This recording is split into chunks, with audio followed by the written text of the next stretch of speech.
But first, I'm going to get into Infowars.com receives Rise of the New Right script.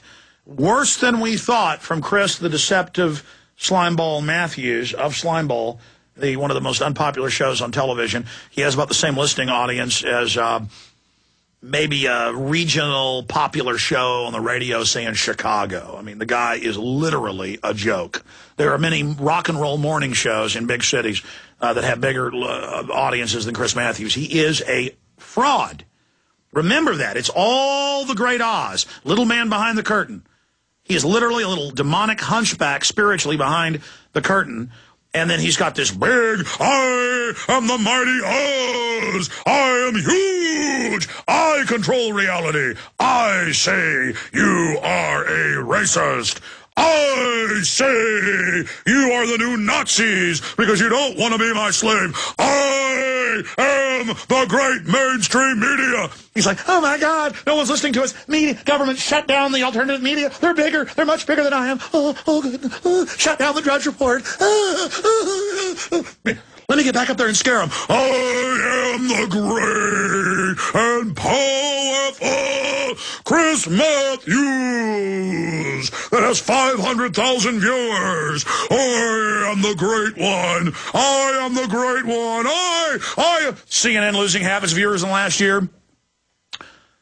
All of you, you're all a joke.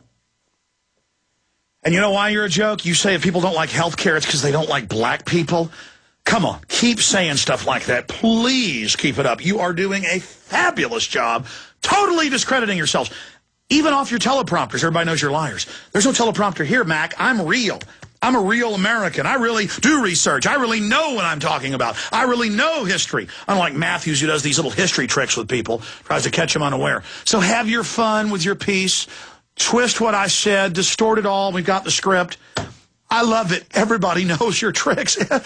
What, you may have 5% of the public, fluoride heads, who can't even hardly tie their shoelaces that like you. Great. You can have those people.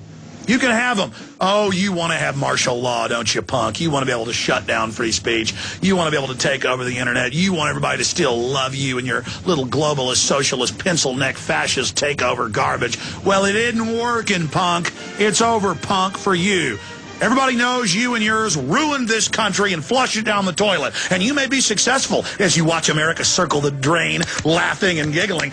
You may be successful making it go down the drain, but you are going down the drain with all of us as well. Remember that scum. You may be taking us to hell, but in hell, everybody's going to know who took us to hell. You little weasel and all the rest of you. We're going to overdrive right now, Infowars.com. Great job, crew. Stay with us. Back in 1 minute.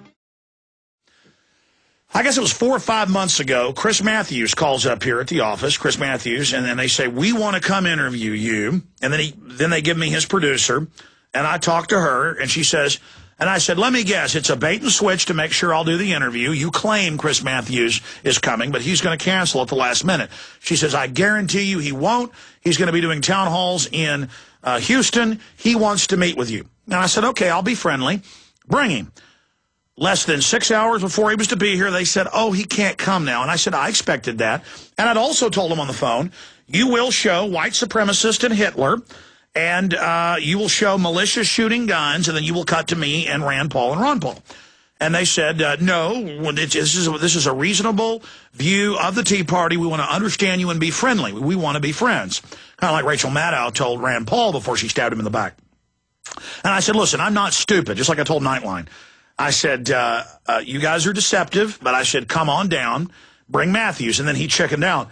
And when the lady was in studio, she saw a gun over here in my desk, not aimed at her, .357 Magnum revolver, just because it's a reliable gun under stress. Anybody tries to come in here and do something, we're not going to just get on our knees and hide under the desk and say, please, please, please, I'm castrated. Or oh, there's a man with a gun. 911, help me. Oh, it'll be 12 minutes on average? Okay, thank you. No. No. Time is of the essence. That's why I don't have some fancy semi-auto or something or some, no. This is, pull the trigger, baby. She saw the gun during the interview, and all of a sudden she started crying, and I thought I had touched her heart.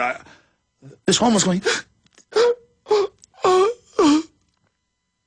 and she got tears in her eyes, and she was an attractive British lady. And I was like, are you okay? She goes, she was unable to breathe. She'd been so programmed and so brainwashed, like Freddy Krueger was over her bed at night. She was, is that a gun?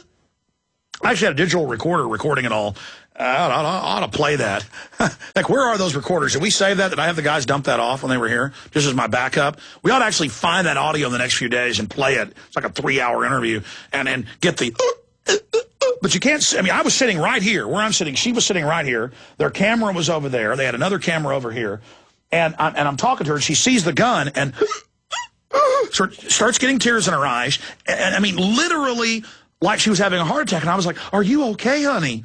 She said, is that a... You could tell, like, she couldn't breathe. You ever had a dream where you can't breathe and it's real scary? I've had a few of those. And she was like...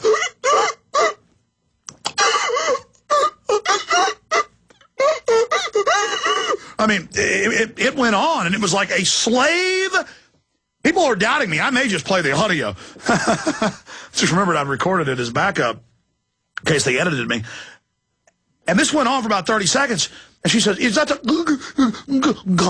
gun? You know, and all you could see was the butt of it on the shelf, you know, the handle. And I said, yeah. I mean, I protect myself. I protect my office. We got guys with concealed carry in here as well. And she just, I'm sorry. I just didn't expect it. Hold on. I'm collecting my... this is not a joke, folks. We can continue. And she's going, and the next question, oh, no. But this woman sees body scanners scanning her naked body, cameras, troops in black uniforms marching. If you know history, that's what scares you. Whoa, I'm going into a third world dictatorship. But no, she wasn't worried about that.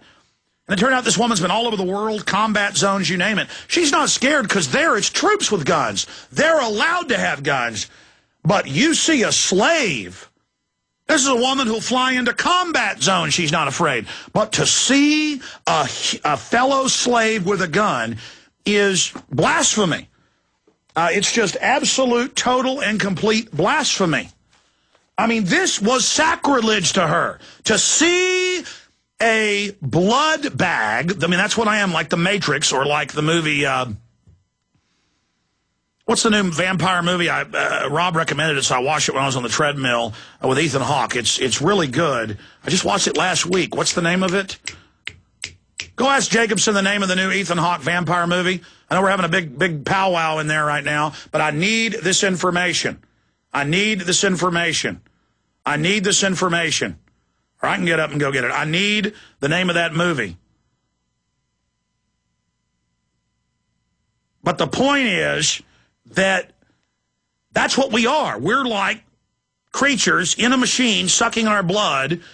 You know, we're like cattle. We are seen here to provide daybreakers. We are here to provide our souls, our money, our kids, everything. The globalists see it as if they control the entire society. And so this woman sees troops, SWAT teams, guns, FEMA camps. She feels safe. When she sees big black armored vehicles and tanks and big monolithic government buildings and thugs and CPS grabbing children and corruption, she just cozies up like a snake around their leg. But she comes into some red-blooded, tanned, redneck American who isn't her slave, and she comes in here with a man with a little bit of hair on his chest, and it just scares the living daylights out of her. She had thought she'd entered the ninth circle of hell. She was in a room with a fork-tailed devil. This is a domesticated slave. This is a domesticated worm. This is a domesticated serf. This is someone who sees a human who isn't castrated. I mean, I would imagine a domesticated pig in a pig pen watching a wild pig run around, you know, out there in the field 100 yards away. That'd probably actually scare a pig because it would have memories of being a free hog. It would have memories of running around squealing and rooting and having a good time. And it'd be sitting there eating its slop about to get slaughtered. Oh, that's another pig. That's scary. And it would squeal and run over to the humans and curl up and go, and do something about that pig out there. It's so deadly. I mean, it's disgusting. It's like a cow in a squeeze chute at a slaughterhouse before the gas bolt comes down and drives a hammer into its head. and fells it and kills it so it can be rendered down into T-bone steaks. Imagine it getting angry at a cow in a field. Oh, look at that cow in a field. It has horns. It hasn't been dehorned. I had my horns cut off a long time ago. I've had all my vaccines. I'm going into the slaughterhouse. Oh, I like the government. Oh, I love it. I'm here by my legs and drain me of blood. I love serving government. It's so much fun. It's so good. I mean, literally, you've got to experience. It's like that video we have in Road to Tyranny of the police-owned squad car at a checkpoint. They're searching everybody's cars. Abby Newman, one of my listeners, naval veteran, no criminal record, in town buying canning equipment. They say, we want to search your car. She says no. They open the trunk up, put her in handcuffs, find a pocket constitution, and start hyperventilating on video going, I can't believe she's got one. We found an extremist. She's got paraphernalia. I can't believe. He says, I can't believe we found one of these people. And he's like, what do we do? Do we arrest her for this? And